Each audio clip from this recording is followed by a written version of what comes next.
This is Tara McGinnis, and this is Theatrical Makeup Design Interactive. For this lesson, I'm doing Kabuki makeup.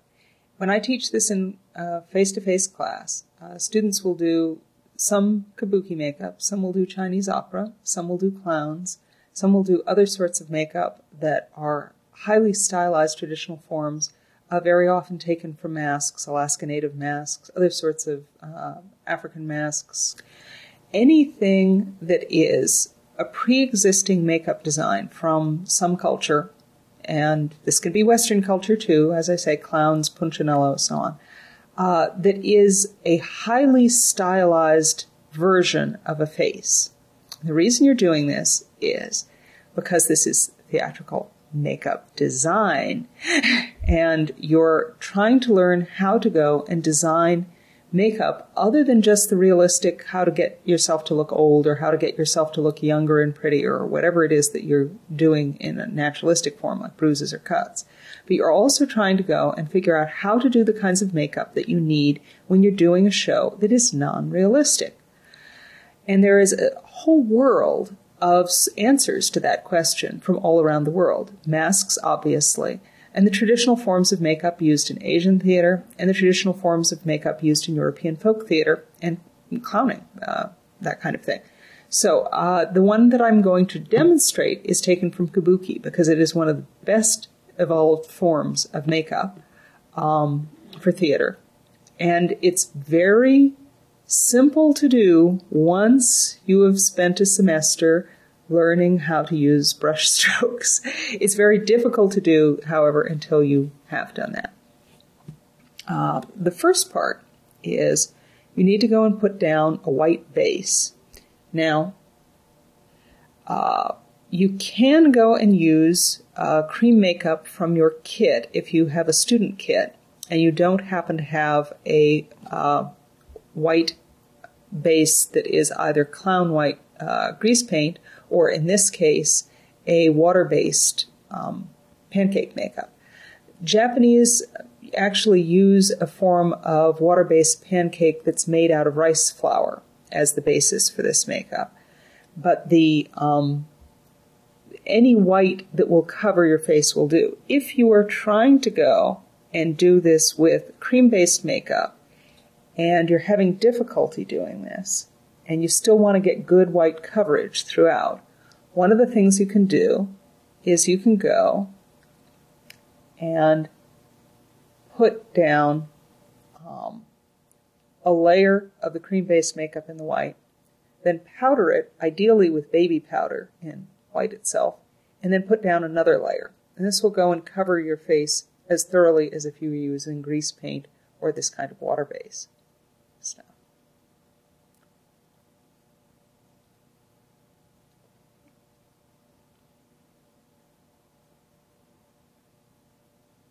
You want to, as much as possible, blot out your eyebrows for this, the history of this kind of makeup. The makeup used in Kabuki is nearly all with one big solid base color, often white, though sometimes you'll see ones that have a sort of pinky flesh tone or an extremely ruddy color as an underbase. Most of them, however, use the basic white. The particular kind of makeup I'm doing today is that which is done by a particular young hero character in one of the stories who is a virtuous monk who is having a problem with the emperor. And while he is in this conflict with the emperor, he's sort of holding a small town hostage by preventing the sacred spring that provides water for this village from providing water. And so the people of the village are understandably upset and are petitioning the emperor, and the emperor can't get this guy to bend to his point of view. So he sends a beautiful princess to go and convince him. But what the beautiful princess does is she goes up to the monk and she flirts with him and acts helpless and is just so beautiful that, of course, what happens is that the monk is inflamed with lust with this beautiful woman and kind of goes berserk. And he has an instant costume change from this very austere white monk's robe and makeup that's very plain with just a little bit of black eyebrows and so on. And then goes and within a few moments, with a couple of stagehands, they pull the threads out of his costume, and his costume is then covered with flames, and they do a few brush strokes of red makeup, and his face is inflamed, so he is all worked up. And he gets so worked up, he gets distracted from the spring, at which point the princess runs, undoes the thing that makes it so that the sacred spring will go forth, and then runs away before he can go and do anything about his lusty state. So that's this particular character. And I'm going to see if I can go and do the black part and then do the quick change red.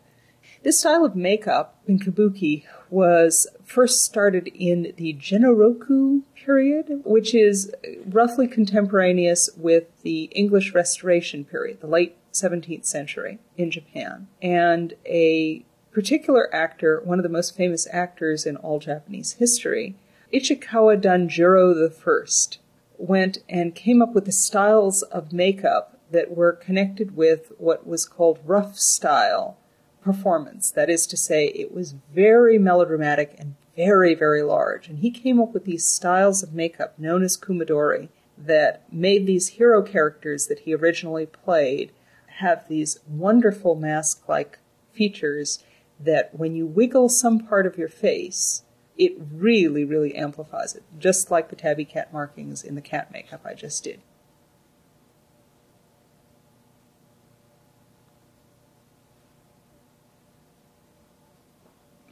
Okay, now I've got to let that dry. Just so you can see, with plain white makeup, if I go and move some part of my face,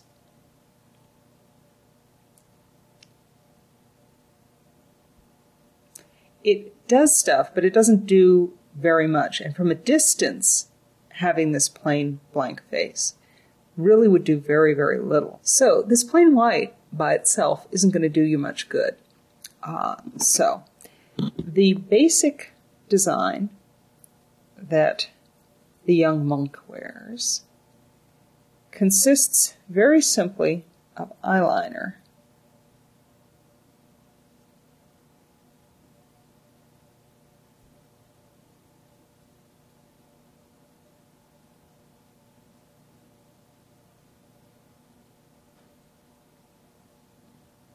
a little curve here,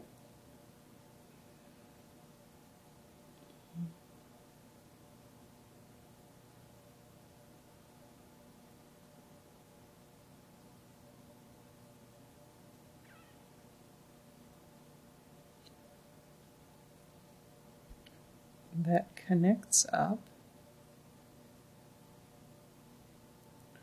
with a small shadow on the sides of the nose.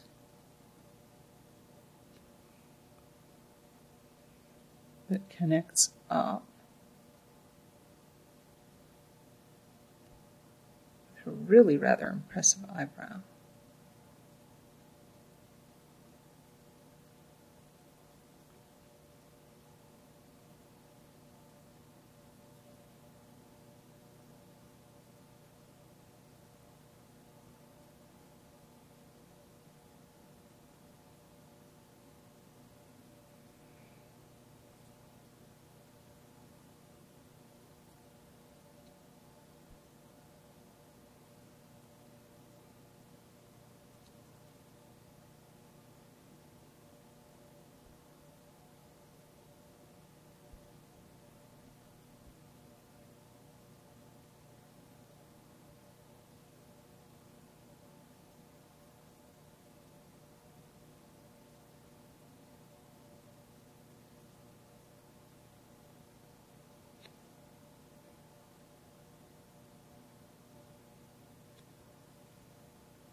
And because my eyes are so deep set, I need to actually make this go a bit higher up onto the lid, or it will be invisible.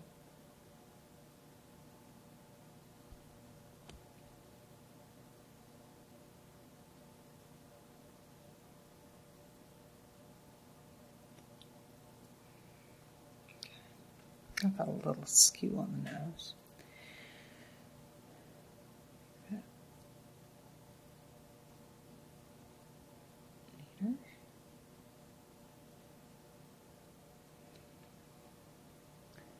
Then, on the lips, there is this sort of severe black outline.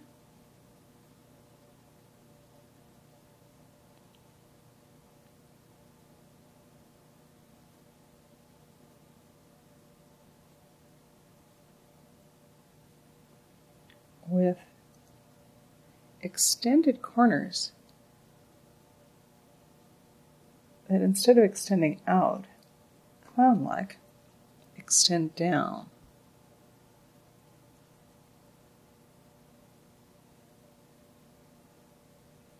One of the cool things about this is because it does extend down instead of out, it ends up looking less clown-like than it would be if you did a Joker mouth.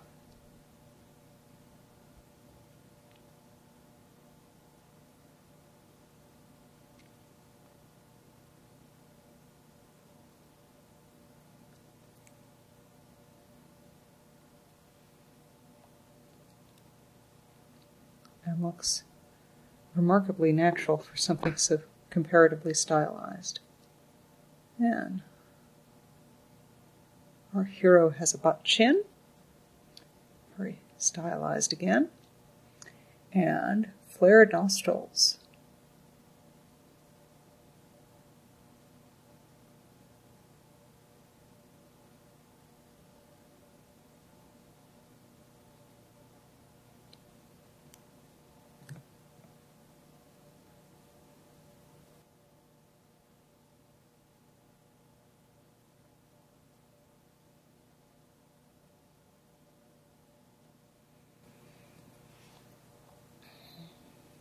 Now, once you have makeup like this on, anything you do with your eyes or your mouth or your nose does show up a little bit more. Not completely.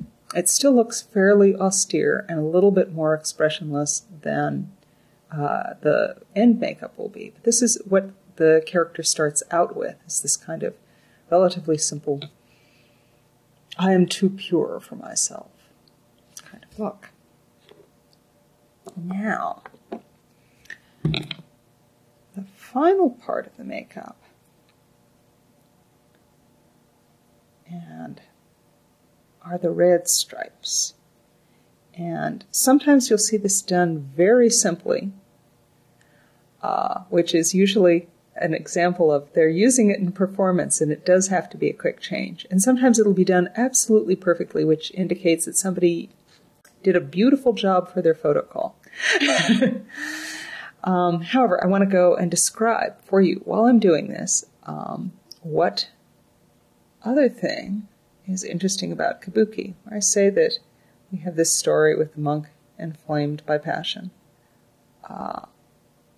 One of the great things about Kabuki, it started out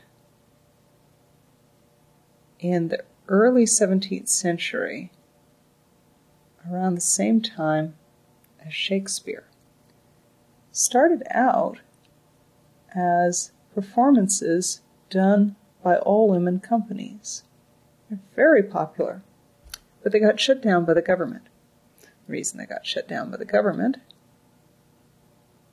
apart from the arguments as to whether or not there was something politically iffy about their performances. The excuse, however, that the government gave, and probably is true, is that the women also were prostitutes on the side. So they were shut down, but the public wanted this kind of drama.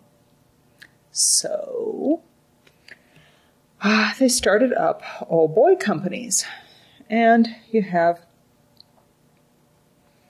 all teenage boys doing this. Well, unfortunately, they went the same way the women did. That is to say, they started working for more than just theatrical performances. So they got shut down too.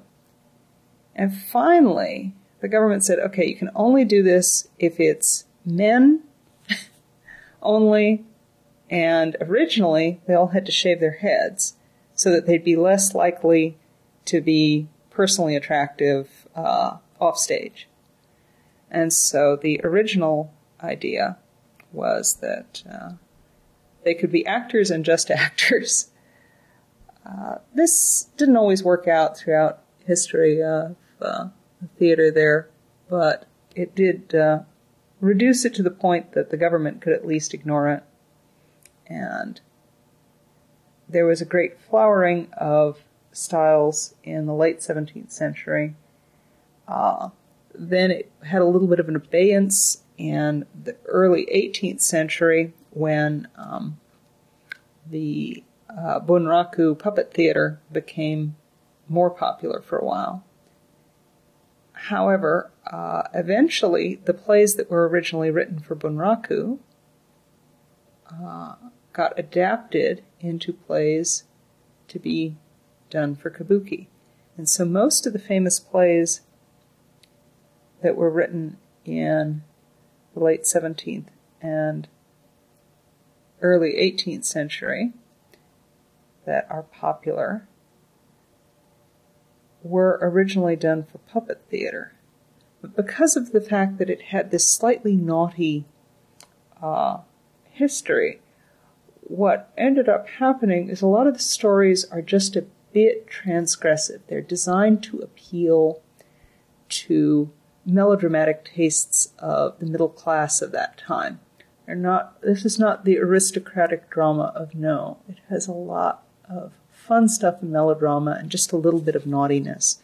Nothing, actually naughty going on, but you have death and love and passion and things like, monks getting themselves worked up. Nothing ever actually happens that shouldn't happen, the same way as, in Shakespeare you see things, you don't, however, see anything that you can't go and put on prime time, with the possible exception of Titus Andronicus. But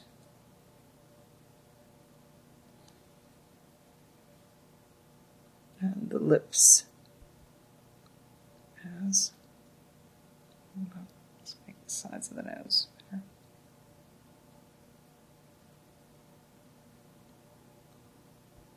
The lips once we're working ourselves up into lustiness.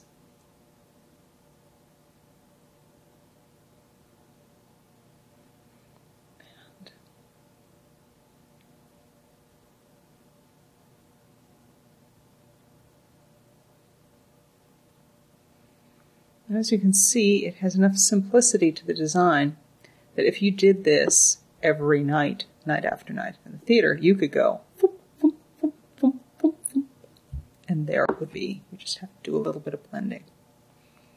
So, one spot.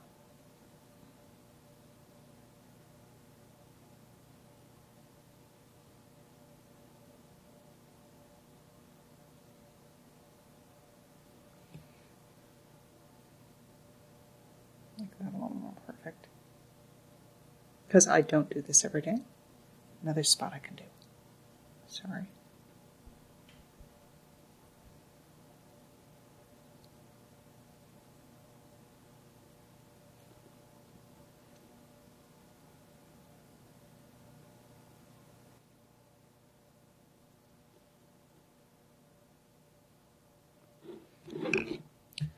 Now, you have these lines, and because they coincide with your nasolabial fold, with your eyebrows, with your eye bags, with the divot in your chin, with the outline of your lips, but not going past the outline of your lips, with the little area here where you crunch up your eyes in the corners.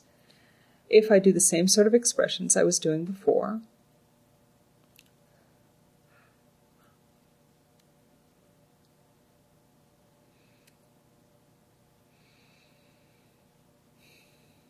still very big expressions, but the big expressions suddenly would read to a very large theater. And these things were done for very large theaters. So that's an example. So when you're going and designing something, and your costumes and your sets and your lights are not naturalistic, they're done in this large operatic style, you want to go and make sure your makeup has a similarly large operatic melodramatic style. You don't want to go and have everything be big, everything be huge, everything be extreme, and then have everything here be bland. After all, here is where 90% of the drama is. It's on the faces of your actors. And if you go and toss that away, you're really, really blowing your design. So this, I think, shows a really good example of how someone came up with a brilliant idea, so good that people have been doing it more or less unaltered since the late 17th century. Or why almost all sorts of actors subsequent to Danjuro take the name Danjuro. So you'll have Danjuro the 10th and Danjuro the 11th as sons, grandsons, nephews, etc., descendants of this guy continue to be actors. Yes. So this sort of makeup amplifies expression like a tabby cat. It's really good for gods and unreal characters, extreme things like that. The other thing that's very good is because the red part of the makeup has to be out of grease paint, or at any rate works pretty well out of grease paint.